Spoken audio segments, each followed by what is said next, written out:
Olá, seja muito bem-vindo a mais uma gravação do Bicho Papinha. Hoje nós vamos conversar sobre dois universos que parecem diferentes, mas que se encontram em um ponto essencial: a forma como crianças e adolescentes constroem a própria identidade. De um lado, os livros infantis capazes de ensinar inclusão, respeito às diferenças e fortalecer a autoestima desde cedo. Do outro, um tema cada vez mais presente nos consultórios e nas redes sociais: a cirurgia plástica na adolescência. Quando uma cirurgia pode ser necessidade? Quando que ela representa apenas a tentativa de atender a um padrão? E como que a família deve conduzir essas conversas? Para receber, né, para a gente poder dar um boas-vindas aqui, hoje o nosso convidado, ele é um amigo muito especial, o Dr. Joel. Ele é cirurgião plástico, ele é meu amigo, ele é pai, ele é escritor e ele é também um esportista, que ele vai contar aqui. E para mim faz muito sentido essa nossa conversa, principalmente para eu fazer uma homenagem para o meu pai. O meu pai também era cirurgião plástico e escritor. Inclusive, eu até trouxe de presente um dos livros que o meu pai escreveu para o Dr. Joel. E o Dr. Joel também me presenteou com os livros que ele faz, os livros infantis, que ele vai explicar aqui para vocês. E a outra novidade do podcast, que oficialmente eu tenho mais uma colega aqui no podcast, uma nova host, que é a Carolina. Carolina, ela é minha filha, ela me acompanha em toda a minha trajetória, em tudo que eu faço, desde sempre. Ela faz medicina, ela foi agora para o 7º período, e ela gosta muito também dessa questão da gente trazer informações de qualidade para as famílias. Então, a partir de agora, além dela me ajudar nos roteiros, em tudo, ela também vai fazer as participações dela. Carol, olha a Ai, queria responsabilidade. te agradecer pela oportunidade, estou muito feliz. Eu gosto muito de falar, né, eu falo É. pouco, então acho que é um lugar, muito prazeroso de estar. E, claro, a sua imagem, que eu tenho muito orgulho de ser sua filha, sou profissional que você é. Então, te agradecer por esse papel que você está me dando, essa responsabilidade, espero estar à altura. Não, eu que estou muito feliz com o seu aceite, né, eu tenho que certeza. E ela, gente, nos bastidores, ela que já me ajuda em tudo. Então, assim, agora ela está mostrando a Legal, carinha, né. que legal. E eu conto que, por exemplo, todas as minhas apresentações, as minhas falas em congressos, as minhas aulas, muita coisa do Instagram, dos vídeos, é tudo Carol, né, tudo Carol. Seja bem-vinda, Carol. Junto, junto. Obrigada. Doutor Joel, estou muito feliz, mas eu não vou chamar doutor não, Denise. Joel, meu amigo. Ah, que bom, Denise, que bom. Vamos tirar a formalidade. Muito É. obrigado, Denise, viu? Fiquei encantado com o convite. Eu, de verdade, espero contribuir. Fiquei muito, muito, muito feliz mesmo. Espero que o nosso bate-papo aqui seja proveitoso e que gere reticências positivas para o mundo. Ah, isso eu tenho certeza, eu tenho certeza. E aí eu queria começar com uma pergunta, assim, uma curiosidade muito grande minha nessa parte de literatura, né. Me conta um pouquinho de onde surgiu essa sua vontade de escrever livros infantis, principalmente, né? Bom, pois é, Denise, o que que acontece? Eu sempre falo, né, que o escritor nasceu até antes do médico, né? Eu venho de uma família humilde e não mais, né? Uma família humilde e leitora, né? Minha mãe é professora primária e o meu contato com os livros vem desde das fraldas. Ela lia para mim e bem cedo eu comecei a ler. E a medicina é uma vocação, realmente é uma escolha, né? Carol, você sabe, né? A gente sabe o quanto que a medicina ela nos apreende quando você tem realmente a intenção de ser médico, mas a literatura caminhou comigo sempre, né? Eu comecei a escrever com 14 anos. Eu tenho escritos à mão, né, de quando eu tinha 14 anos, escrever poesia que eu compartilhava com a minha mãe. E eu só fui publicar o meu primeiro livro aos 30 anos, né? Antes de me casar, antes de ter meus filhos. Mas a literatura infantil em si, ela ressurgiu quando eu tive meus filhos, né? Então, que é o estímulo maior para qualquer escritor, né? Eu acredito, escrever literatura infantil, né? A maioria dos escritores de literatura infantil são pais, né? A Carol vai ver isso no futuro, se Deus quiser. A experiência de paternidade é uma coisa maravilhosa, né? Não sei como é que é de maternidade, É deve ser. boa demais.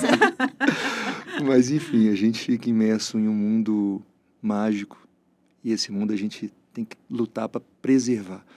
E a robustez da vida, a correria faz com que a gente vai, né, as coisas práticas, trabalho, os compromissos, a gente vai apagando um pouquinho essa criança que tem na gente. Quando você tem um filho, isso ressurge. Eu comecei a escrever histórias, contar histórias para meus meninos e comecei a escrevê-las.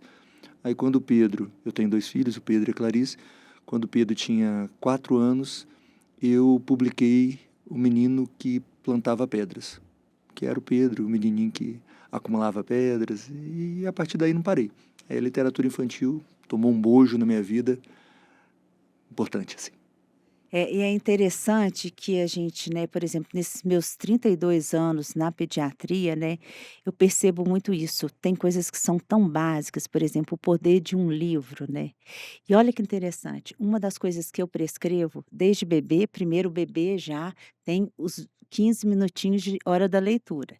Isso é super importante para depois fala para tudo, tá.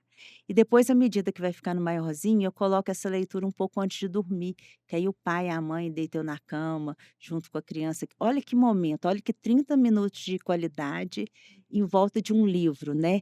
Então o livro ele tem um poder, assim, é de muita coisa, né, e a gente, e eu falo que é livro, tá. Eu não consigo ler nenhum livro em Computador. tablet, Sim, computador. a nossa geração não lê, Mas mas a assim, da Carol lê, né? A minha lê. a sua lê, E, mas e assim, é. você sabe, Denise, que eu me rendi a essa coisa da... Eu também, né? A nossa geração é do papel, né? E a da Carol também. Tá Eu tendo, amo papel também. tá tendo um ressurgimento com os clubes de leitura, né? A geração mais nova, os meus meninos gostam de ler em papel também, mas eu tinha um certo preconceito em relação a isso, mas me rendi. Acho que a tecnologia, por exemplo, podcast, é uma coisa maravilhosa, né? Você pode ter podcasts que, né, divulgam conteúdos ruins e através de um podcast como o seu, assistir os outros, não, espetaculares. Então, assim, o livro que não seja impresso, o livro digital, ele também tem um papel, inclusive na acessibilidade, né? Então, assim, você tem pessoas que têm visão subótima que não conseguem ler, inclusive com lupas, mas conseguem ler com recursos de tela. Então, assim, a gente tem que procurar o lado brilhante da lua, e não o lado oculto. Então, é o que eu tenho feito com a internet. Eu não sou muito ligado em rede social, apesar de tê-las, porque você tem que divulgar os seus pensamentos, né? Eu acho que a gente tem que pluralizar o mundo com coisas Com boas, coisas boas. né? Eu tenho um amigo que fala assim, ele é um colega de turma, você quer melhorar o mundo? Tenha filhos. Olha que pensamento do cara. E é interessante, porque assim, Olha. faça seres humanos bons, né? Então, assim, se você quer que a internet seja um ambiente saudável, faça com que a sua internet seja saudável, né? Construa conteúdos bons, curta coisas boas, porque tem essa questão de fluxo aí, de Do algoritmo, né, algoritmo para que ele, poder né? entregar. Então, assim, se você curte chacina, se você curte coisas ruins, aquilo vai ter visualização e de alguma forma que... Vai chegar para mais gente, pensa bem. Pois é, então eu acho que é isso. Então a leitura em livro digital, ela hoje é tranquila para mim. E assim, você trouxe um ponto que realmente eu nunca tinha parado para pensar desse da acessibilidade, com essa questão de aproveitar a tecnologia para que isso não seja um impeditivo para as crianças que não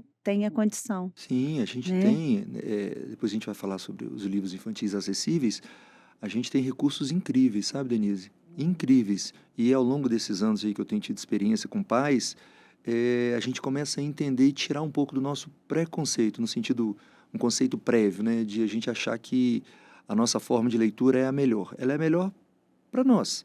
Se você tem alguma dificuldade intelectual, alguma restrição intelectual, talvez um glossário expandido, talvez um... Então, assim, tem muita coisa que faz com que a leitura chegue a pessoas diferentes. E o mundo é repleto de gente diferente.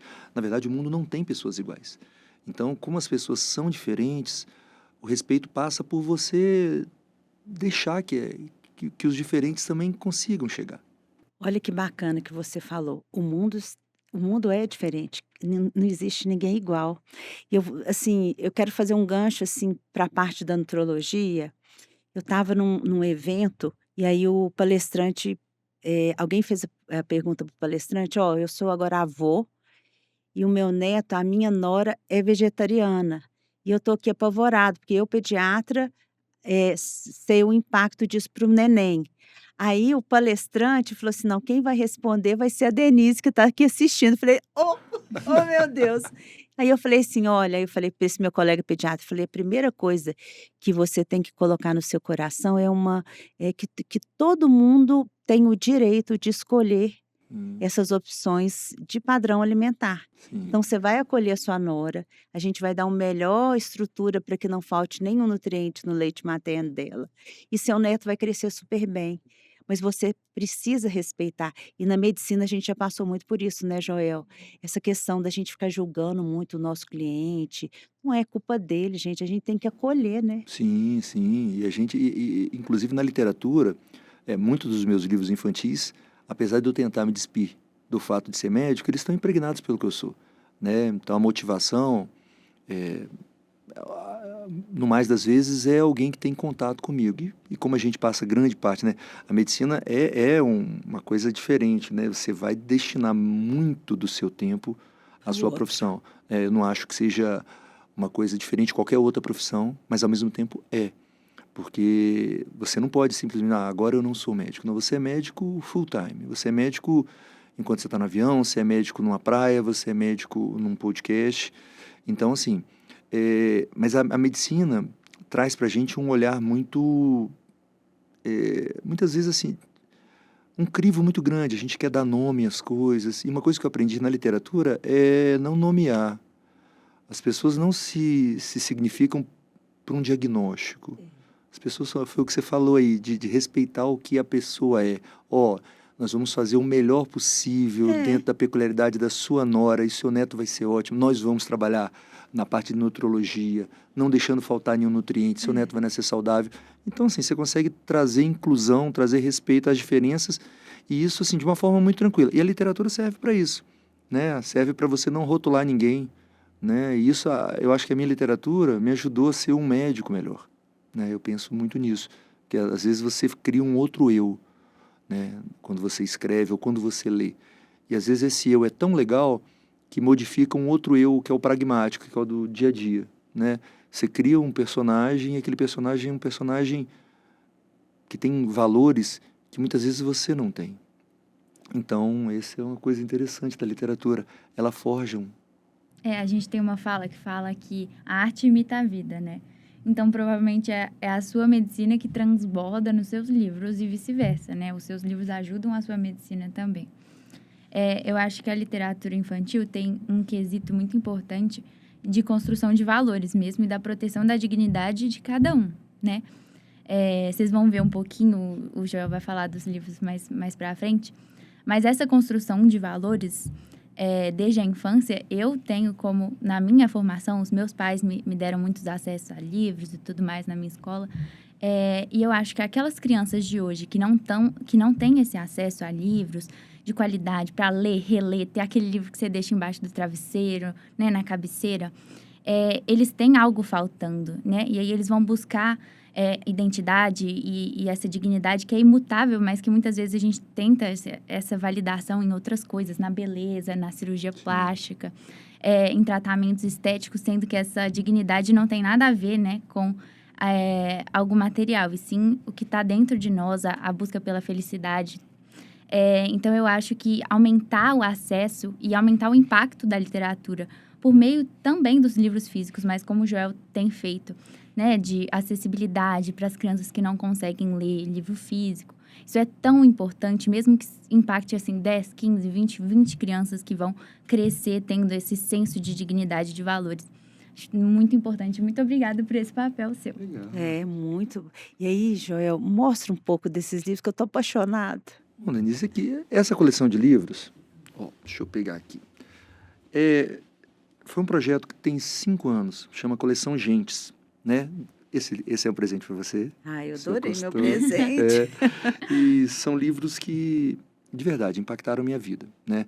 Eu tinha escrito alguns romances e também livros infantis, mas mais pessoalizados, né? O Menino que Plantava Pedras, para o Pedro, As Lágrimas de Goiabinha, para Clarice, que muitos pais fazem isso, né? Isso não é uma coisa, né? O sentimento que move os pais é o mesmo. E se a pessoa tem um mínimo de vontade, assim, todo mundo é escritor. Humberto Eco fala isso. Todos somos escritores. né? A escrita faz parte da vida humana, a não ser, até os não letrados são escritores, né? Mas, enfim, alguns publicam por facilidade, por acesso, né? Enfim, mas quando eu escrevi essa coleção, foi uma coisa até interessante. Uma pessoa recebeu um livro meu, que eu acho que foi As Lágrimas de Goiabinha, uma senhora, e ela me procurou, chegou no meu consultório, ligou para a secretária e falou assim, ó, eu consigo falar com o Joel Araújo? Aí a secretária falou assim, pois não, se ela quer marcar uma consulta? Ela, não, mas ele é escritor. Ela falou assim, não, ele é cirurgião plástico. E assim foi. Ela falou, não, porque eu tô com o livro dele, tal, tal. E acabei conhecendo uma senhora muito, muito bacana, que depois, hoje é minha amiga, e ela trabalha com projetos incentivados. E ela falou assim, você tem mais... Eu gostei do seu livro, né? Você tem mais alguma coisa? E eu acabei mostrando para ela, eu tinha um monte de coisa, né? Escrito à mão, dentro de um baú, parece uma coisa, uma brincadeira. Sério? Dentro de uma mala que a minha sogra me deu, uma mala antiga, e eu ia guardando. Eu faço ilustração à mão, e a gente marcou para se encontrar ali na Momo, ali perto do Pátio Savassi, tomar um café, e eu mostrei para ela algumas coisas. E daí surgiu essa coleção de livros. Porque ela identificou, aí vem aquela questão do médico estar impregnado no escritor.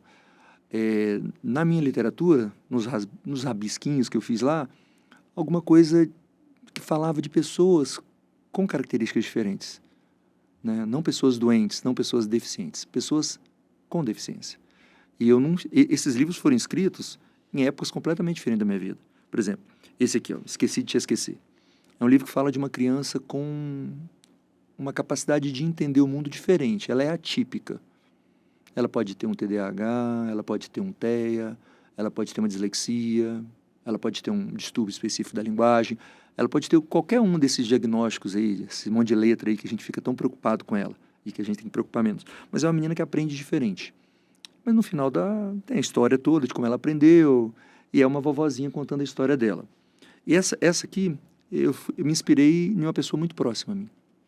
Muito próxima, né? Esse aqui é de uma menina cadeirante que queria ser dançarina. Ela queria dançar balé. E ela encontrou um outro menino. E esse aqui é filho de um colega meu, né? Um amigo vizinho. Então, também impregnado não de medicina, mas desse olhar médico. Uma criança com fenda palatina, que é lábio leporino. Eu trabalhei um tempo no Hospital da Baleia, e lá entrei em contato com muitas crianças. E essas crianças não são visualizadas. Elas não têm uma exposição em termos de literatura, você não vê na TV, e elas existem, né? E é bom elas estarem representadas em literatura. Um menininho com deficiência visual, é interessante falar sempre, a literatura ensina a gente a como se portar no mundo, como se postar. Por exemplo, ela não é uma pessoa deficiente, é uma pessoa com deficiência, e ela não porta uma deficiência. Eu porto um óculos, eu porto uma bolsa. A deficiência não me define, ela tem uma deficiência, como eu tenho. Por exemplo, eu sou um deficiente visual. Se eu tirar os óculos, eu enxergo, por exemplo, eu estou te vendo completamente distorcida. Então, é um tipo de deficiência visual. O outro é uma criança com trissomia do 21, né, a síndrome de Down, e o outro é uma criança que tem autoesclerose, que é filho de um colega de turma, né, que ficou surdo, né, a surdez. Então, assim, e todos os livros, isso aí é a equipe que trabalhou com a gente no projeto da coleção, quando foi lançada. Eles têm um QR Code, abrem um videobook, cada livro desse abre um videobook com intérprete em Libras, linguagem de Libras, para quem é surdo. Tem glossário expandido para quem tem uma deficiência cognitiva, seja parcial ou mais evoluída. Então, a gente tentou fazer com que essa coleção chegasse o mais próximo de uma coleção digna para a acessibilidade. Então, assim, eu fiquei muito impactado, assim, e muito feliz em ter escrito. E mudou um pouco a minha vida, sabe?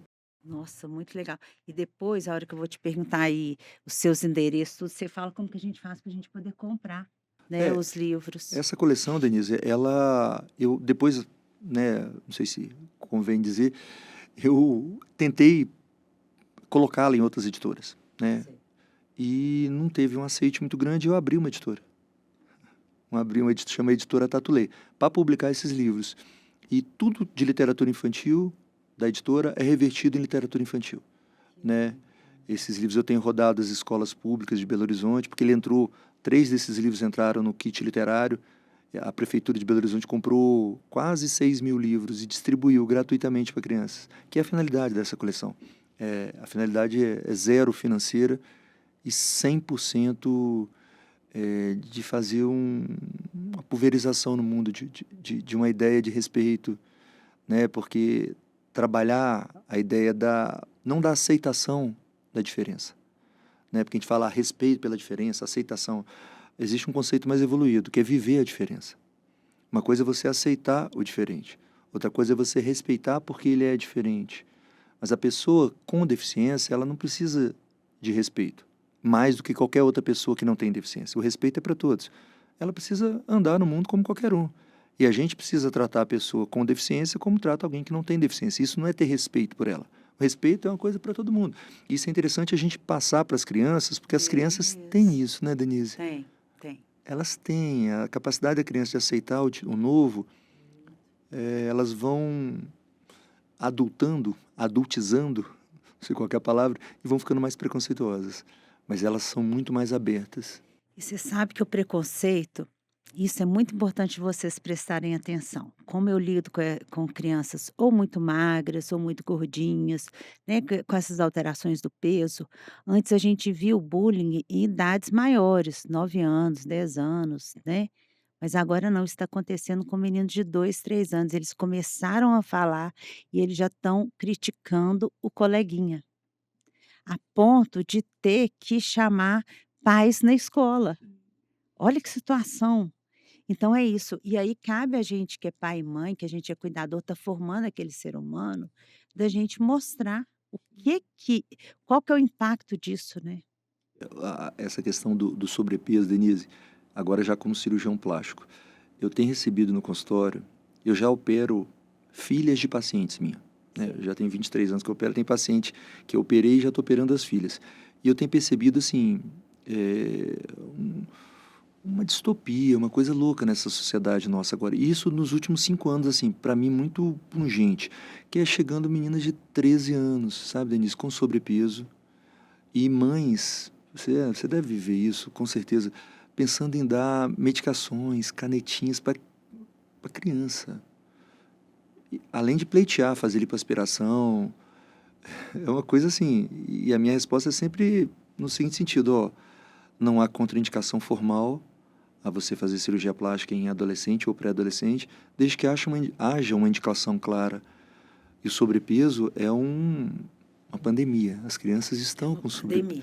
Se alimentam muito mal, né, Denise? Muito. E acham essa nossa sociedade que trabalha com uma ideia preconcebida de corpo, de beleza, ela acaba impulsionando as mães para prevenir o bullying. Você não quer que a sua filha com 14 anos sofra bullying por estar gordinha, por estar gordinha. Aí você ou coloca a menina para fazer umas dietas malucas, sem orientação nenhuma, né? Você, como especialista, sabe como o sobrepeso é danoso, né? Tanto do ponto de vista de saúde física quanto emocional. Mas há de se ter um acompanhamento com um profissional responsável que trate que acompanhe não só o peso, né? Que é o que você faz, mas que trate o entorno, o psicológico, para entender o porquê daquele sobrepeso e, quando necessário, fazer alguma intervenção. Mas assim, chega ao meu consultório, eu estou no contraponto seu, né? Chega no consultório crianças com sobrepeso e a própria criança demandando, ou a mãe pensando, porque a mãe fez lipoaspiração, que possa ser feita uma lipoaspiração para tratar um sobrepeso na pré-adolescência, né, Carol? Isso é um negócio... Não, é um negócio assim que é aquilo que a gente conversa demais. Você precisa arrumar a casa primeiro para depois você ter o próximo passo. E as pessoas estão invertendo essa ordem. Então eu sou demandada para passar as canetinhas numa criança que não dorme bem, não faz atividade física, não tem um padrão de dieta um pouco menos nocivo, não. Então assim, o que adianta? Não vai funcionar. E pior, ainda pode piorar e trazer todo o efeito que a gente sabe dos efeitos colaterais. Então, e aí existem profissionais e profissionais.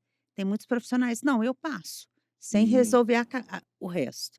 E Sim. tudo bem, um problema da família, mas não é isso. A gente que faz uma medicina né? Sério. Dentro dos critérios, a gente não pode inverter essa ordem. E você falou uma coisa muito, você percebe lá quando chegam essas crianças e esses adolescentes pedindo essa cirurgia plástica, é mais vontade da criança, do adolescente ou da família?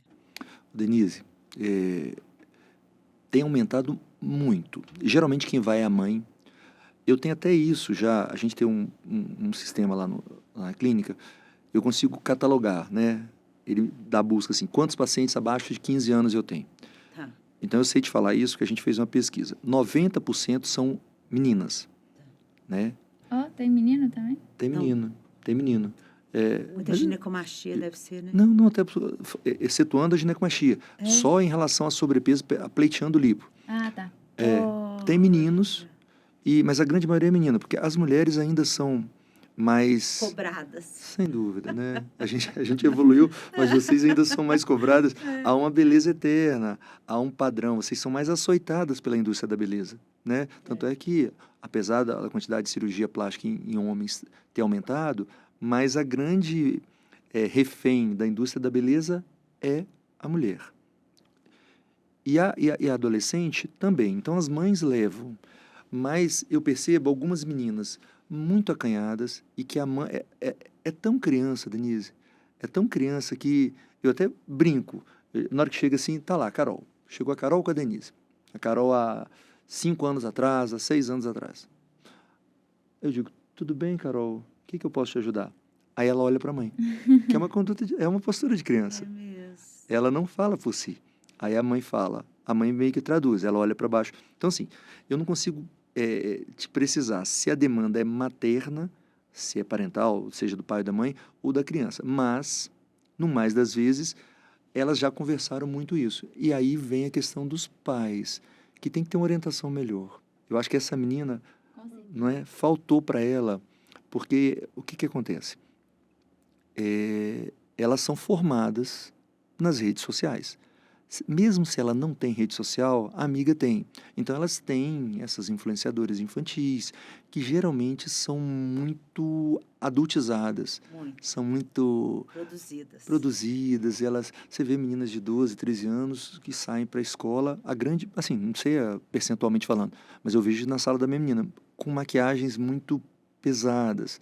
Isso não é 7 horas da manhã. de manhã. E volta a defender a pluralidade. Aqui não tem nenhum preconceito pejorativo. Eu só acho que o tempo em que se está maquiando, o tempo é único, né? Então, aquele tempo podia estar sendo utilizado para outra coisa, nesse momento da vida. Então, não é nem problema. Se a menina quer se maquiar, legal. Agora, há uma sexualização precoce, né? Eu percebo isso, assim, porque na hora que você vê uma pessoa muito maquiada, aquilo lhe dá a entender que ela já está mais adulta do que ela está. E no consultório, né? E se você pensa em fazer plástica, colocar prótese de mama, é possível, né? Em situações específicas, onde você tem alguma alteração anatômica, que aquilo vai causar mais uma harmonia. Eu acho que é nesse sentido que a plástica entra para pré-adolescentes. Essa é a minha concepção. E falo não em nome da Sociedade de Cirurgia Plástica, falo em nome de Joel, que é membro titular da sociedade, né? Não represento a sociedade. Temos colegas que têm visões diferentes. Mas eu acho que a cirurgia plástica, como também a nutrologia pediátrica, trabalha para a harmonia. Para harmonia. Né? Você, até mais pungentemente, porque lida com saúde, e a gente também, de alguma forma, sim, uma saúde psicológica. Mas a gente tem que ser menos intervencionista do ponto de vista cirúrgico e trabalhar mais essa coisa da formação psicológica, porque eu acho que a gente tem que fortalecer, e a literatura ajuda nisso também. E olha para você ver que interessante. Às vezes você está lá, às vezes a pessoa que está, essa adolescente que está em busca da cirurgia plástica, não necessariamente ela está com sobrepeso, alguma coisa, é alguma coisa que ela não gostou. Ou é a orelha, ou é o nariz, ou é o. Né, assim, são várias, né? Você Sim, pode até falar mais disso. Ou o seio que está desproporcional, enfim. Mas, por exemplo, se essa adolescente ela não tiver um estilo de vida favorável, o que que seria? Uma alimentação com o básico que ela precisa de nutrientes. Se ela tiver deficiente de vitamina C, deficiente de vitamina D, deficiente de ferro, com a ferritina baixa, é uma menina que come muito ultraprocessado, então ela tem uma inflamação crônica. Essa cirurgia, os riscos de complicação devem ser muito maiores, né? sim, sem dúvida. E você percebe, né, Denise, que que assim, o padrão que a gente vê das pessoas que chegam com sobrepeso, agora eu vou me ater aos adolescentes, né, que chegam, né, porque adulto tem uma outra percepção, porque eu acho que as primaveras vão trazendo para a gente algum discernimento que o pré-adolescente não tem, mas não porque ele seja hipossuficiente, mas não, porque ele não teve tempo. Não teve tempo. Né? Então vamos pegar para essa pessoa que não teve tempo. A dieta é um caos. Né? Na hora que você vai fazer uma anamnese, né? E, obviamente que a anamnese de um cirurgião plástico não é uma anamnese tão boa quanto a de um pediatra, especialista em nutrologia. Mas enfim, na hora que você pergunta, e eles são muito sinceros, eles dormem mal. Né? O estilo de vida não é favorável. Né? O mundo virtual, né, as relações virtuais, elas não favorecem a um modo de vida saudável. Essa é a realidade. Né? A gente, sem saudosismos, falar a época antes da internet era melhor. Não, né? A internet tem suas vantagens, mas assim, o fato é que o modo de vida em que elas se propõem a viver, né, não propicia contato solar, né? Elas pegam um pouco sol, chega aquelas minas, né? não tem contemplação e se alimentam com muita, assim, no mais das vezes, com muita comida processada. É muito E aditivo. isso, não faz sentido para mim. As meninas fazendo skincare, passando não sei o quê, passando tanto que, mas dorme mal, fica até 2 horas da manhã vendo série. Adolescente ficando até 2 horas da manhã vendo série para acordar e acorda. Então, o mundo está de pernas pro ar. A gente tem que tentar minimamente, mas assim, sem estardalhaço, sem ser ufanista, sem ser utopista, falar, ó, vamos fazer o seguinte, vamos tentar colocar as coisas de novo, dormir cedo, ingerir muito líquido, se alimentar bem, porque aí o resultado virá. E se precisar, obviamente, no futuro de uma intervenção de plástica, é a ser feita, mas antes disso você tem que ter uma formação de estilo de vida. Né? Eu vejo muito pouco. Das pessoas que chegam lá com sobrepeso, a maioria não faz atividade física. E isso não é um problema. E aí eu queria te perguntar, você como, né, um atleta do jiu-jitsu, né? Conta aí pra gente também, porque esporte é demais, né? Pois é, até estranho, né? Um cirurgião plástico. Eu sou faixa preta de jiu-jitsu, pratico e gosto muito. É um esporte que as pessoas têm medo, mas não. É um esporte sensacional, né? Eu indico para todo mundo. Mas assim, a atividade física é tão importante na minha vida quanto a leitura. Né? Até tenho feito hoje menos do que eu preciso, mas faço todo dia. E para os adolescentes, né, eu acho que é fundamental. Aquela mesma questão do tempo. Se você está gastando o seu tempo, né, Carol? Fazendo uma maquiagem, fazendo skincare, passando, sei lá, alguma coisa no rosto, você está gastando. O seu tempo é único. Um dia só tem 24 horas. Então, parte do seu tempo está ali. A mesma coisa quando você está na rede social. Então, se você está fazendo um esporte, você está ocupando o seu tempo de rede social. E isso vai te gerar um ciclo positivo. Eu acho que é essa a ideia que a gente tem que ter. Por exemplo, o tempo da literatura. Eu falo muito com a minha esposa. Ela lê, mas menos do que eu acho, do que eu gostaria, né? Dentro da minha presunção, eu gostaria que lesse mais. Mas, enfim, às vezes ela fala assim, tem um monte de coisa para fazer. E você não está fazendo nada? Eu digo, não, eu estou fazendo uma coisa. Ler é fazer uma coisa e uma coisa muito boa. Importante. Né? Você pega um livro, você está gastando o seu tempo com ele. Então, assim, eu acho que o hábito de leitura e atividade física são duas coisas que caminham juntas, sabe? Para você ter Essa questão da atividade física é tão importante porque tem coisas que as canetas emagrecedoras e a cirurgia plástica não vão fazer, né? Porque muitas vezes as adolescentes recorrem a isso para preencher um vazio que eles têm, né? Um vazio de valores, um vazio de felicidade.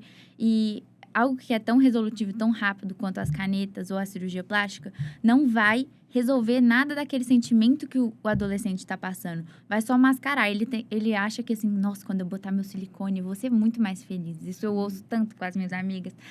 Mas a verdade é que isso não existe, né?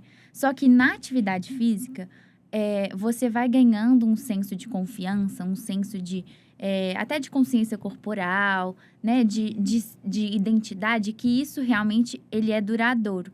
é a diferença da felicidade de dopamina, por exemplo, e a felicidade de endorfina. A endorfina a gente só consegue quando a gente faz algo repetitivo por muito tempo e vai alcançando objetivos, né? Não é essa felicidade barata da dopamina que é rapidinha. Então, a cirurgia plástica não vai resolver tão rápido quanto o exercício, uma alimentação saudável, né? Sem dúvida. E agora eu tenho que contar um caso engraçado. A Sofia, minha filha, quando ela era pequenininha, tinha 4 anos, a gente mora ainda no mesmo quarteirão que era a escola dela, Lúcia Casa Santa. E ela sempre gostou da maquiagem. Aham. Mas ela tinha escondido uma sombra azul e um batom vermelho, que ela ia para aula todos os dias. Que ela passava a sombra azul e direitinho em batom. E aí meu marido, o Santo, foi ficando muito incomodado com aquilo e proibia, né? Ela levava dentro Escondido. Ela Aí eu voltava que da buscava ela escola. na escola. Quando eu chegava para buscar, eu, Sofia, se seu pai vê isso, minha. Ai, Deus. É uma luta. É É uma difícil. Difícil E demais. sombra azul, e achava linda, né? Ai, gente, Mas são isso coisas. teve repercussões positivas, porque hoje ela é a maquiadora da casa. Oficial. A maquiagem Sim. dela é melhor do que qualquer maquiador de salão. Teve bom. É, e aí ajuda a gente. Nossa, gente, a Sofia é uma artista. Nossa. É, aí tem as coisas também, Tem as né? coisas boas. É. Mas, gente, que bacana, né? Olha que interessante. A gente conseguiu, com o nosso convidado aqui, falar de tantas coisas que a gente fica refletindo como pai e mãe, né? Que é buscar no simples muita coisa que tem jeito de melhorar a nossa vida e quem está ao nosso entorno, né? E tem uma coisa que de livro a gente não falou e que ficou faltando muito importante, é o seguinte, que hoje não tem dúvida, a medicina tradicional hoje ela tem certeza que todas essas questões que são faladas como uma medicina complementar, alternativa, não sei o nome muito que você acredita, eu para mim é uma medicina muito importante, que envolve essa questão de mindfulness, meditação, desse estar com você, que a gente aprende isso na infância. E na hora que você está na leitura, realmente você consegue estar com você. E aí vamos levar isso para diante, vamos tentar montar as estratégias na nossa casa, porque senão fica aquilo tudo tão corrido, entra naquela loucura, né, aí de pai e mãe, menina na escola, busca na escola, e a gente perde esses momentos, porque passa muito rápido. E depois a gente deixou de plantar essa sementinha aí na sua casa, nos seus filhos, né? Joel, eu queria te agradecer demais essa oportunidade. Assim, o Bicho Papinha está aberto. Você pode vir todos os meses aqui Eu que gravar. Tem agradeço. muita coisa para você, né, passar para gente. Eu queria que você desse uma mensagem final e não esquecer de passar os seus 2 Instagrams, porque aí todo mundo vai mandando mensagem também. A gente precisa difundir esses livros maravilhosos. Ô, Denise. Bom, eu agradeço demais. Fiquei muito feliz, muito mesmo, pelo convite. Viu, Carol? Muito feliz em estar aqui com vocês. Espero realmente que, assim, essa minha contribuição tenha algum valor. Acredito que sim, Muito. né? Ó. né? Com toda humildade. Eu acredito muito, sabe, Denise, né? Nesse trabalho que você faz de difundir coisas boas.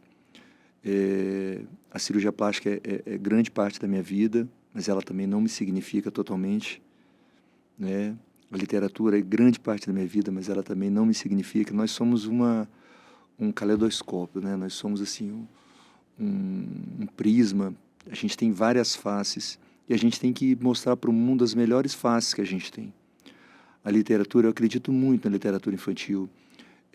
A memória musical e dos contos infantis são as últimas memórias que a gente perde, inclusive nos quadros demenciais. Ai, que legal. Eu tenho passado alguma coisa familiar em relação a isso e tenho lido sobre. Então, a memória musical e as histórias que você ouve na infância, por isso, para os pais, é interessante você povoar a vida do seu filho com a maior quantidade de histórias de amor que você puder. Com a maior quantidade de histórias que falem do mundo que existe. Sabe, Denise? Porque eu sei que você, a Carol, por ter vindo de você, acredita num mundo, né, regido por um Deus muito bom. Esse é um mundo positivo, esse é o mundo que existe. E existe um outro mundo que é muito menor. Ele faz muito barulho, ele brilha demais, porque a tela brilha demais, porque tudo parece ser muito legal, mas ele é menor.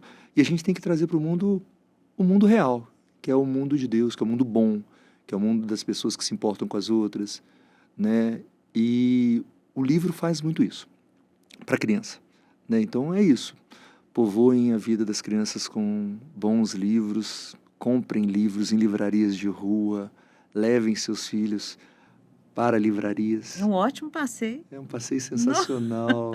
E crie o hábito de ter livros em casa. Esse, assim, eu falo sempre para meus irmãos, a minha casa é repleta de livros, e acho que nem toda casa tem que ser assim, mas assim, deixa um pouquinho de livro, sabe? Se o livro é tão generoso. Nossa, lá em casa tem tanto livro.